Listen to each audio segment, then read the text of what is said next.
Hier, le 5e jour du mois de Menachem Av, la Hiloula du Ari Hachai ou Ari Zal. Ari qui représente Rabbi Yitzhak Luri.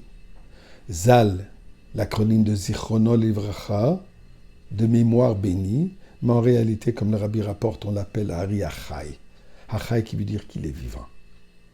Son enseignement, ses enseignements, vivent avec nous aujourd'hui.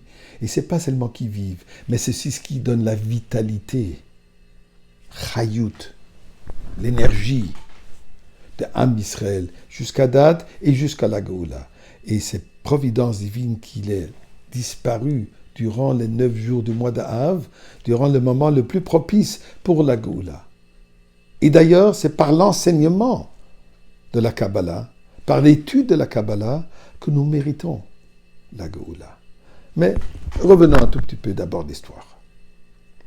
En 1492, la communauté juive se fut renvoyée, expulsée de l'Espagne. Certains sont partis vers les Amériques, la majorité sont partis à l'est de la Turquie, mais certains, un nombre important de Juifs sont partis en Eretz Israël, particulièrement dans la ville de Tzfat. Et pendant 80 années, il y a une renaissance de la vie juive. Et surtout, des activités mystiques et le mysticisme dans cette ville de Tzfat. Il est bien intéressant à savoir qui étaient les personnages à cette époque de la ville de Tzfat. Rabbi Yosef Karo, l'auteur du Bet Yosef, du Shulchan Aruch, était le rave de la communauté. L'Al-Shir HaKadosh, celui qui a composé le Chadodi, était le Maguid.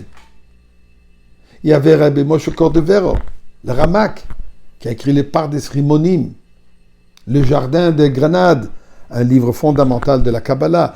Mais le maître principal de la Kabbalah était le Ari, Rabbi Yitzhak Luri. Zal correspond à 37. D'après certaines opinions, il est décidé, il a quitté donc ce monde physique à l'âge de 37, d'autres disent 38.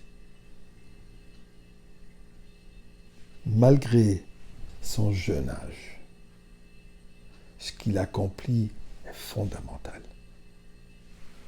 Par son âme d'un niveau extrêmement céleste, tous les secrets de la Torah, tous les secrets de la création lui étaient dévoilés, lui étaient ouverts. Et durant les dernières 2 années de sa vie sur terre, c'est là où Rabbi Chaim Vital est devenu son disciple principal, et c'est lui qui a transcrit tous les enseignements du Harizal. D'ailleurs, ce qui est connu sur Kitve Harizal, les écrits du Harizal. Et c'est lors où Rabbi Chaim Vital a dit que maintenant, donc à cette époque, et bien sûr aujourd'hui, mitzvah legalot zot ha-chokhmah. C'est une mitzvah de dévoiler cette sagesse, cette connaissance. Jusqu'alors, la Kabbalah, le mysticisme était restreint à quelques-uns. Commençant avec Rabbi Shimon Bar Yochai, qui a enseigné le Zohar. En réalité, le Zohar, très poétique, si on veut. Mais la compréhension du Zohar n'est possible qu'en connaissant la Kabbalah, particulièrement du Harizal. C'est par ces explications, ces interprétations qu'on peut commencer à comprendre un peu ce qu'il est dit dans le Zohar.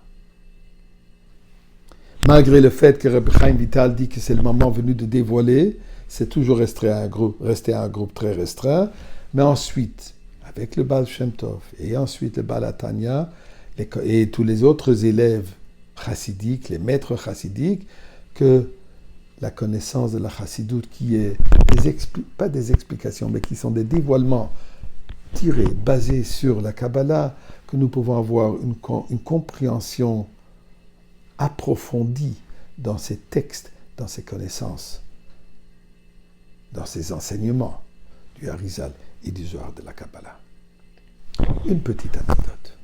Un Erev Shabbat, Rabbi Yitzhak Luri dans les rues de Tzfat avec ses élèves, tout à coup se tourne vers ses élèves, il dit « Bon, venons, nous allons recevoir le Shabbat maintenant à Yerushalayim. » Aujourd'hui, ça prend 2 à 2h30 de voyage. Rabbi Yitzhak Lora, il aurait un moyen plus vite encore. Mais un des élèves dit « Est-ce que je peux juste m'attarder une seconde pour aller annoncer à mon épouse que je ne serai pas là Shabbat, je vais à Yerushalayim. » Et Rabbi Yitzhak Lora de dire « On vient de rater l'occasion d'accueillir le Mashiach à Yerushalayim. » Alors là, l'occasion était ratée. Ne ratons pas notre occasion aujourd'hui. Comme le Rebbe nous dit, en étudiant les halachot du Beth Amikdash, en faisant un siyum, nous allons mériter de faire le siyum, la conclusion de cet exil. Et nous allons tous se retrouver encore bien avant ce Shabbat Razon à Yerushalayim avec Mashiach. Et je suis sûr qu'on va rencontrer la Hari aussi.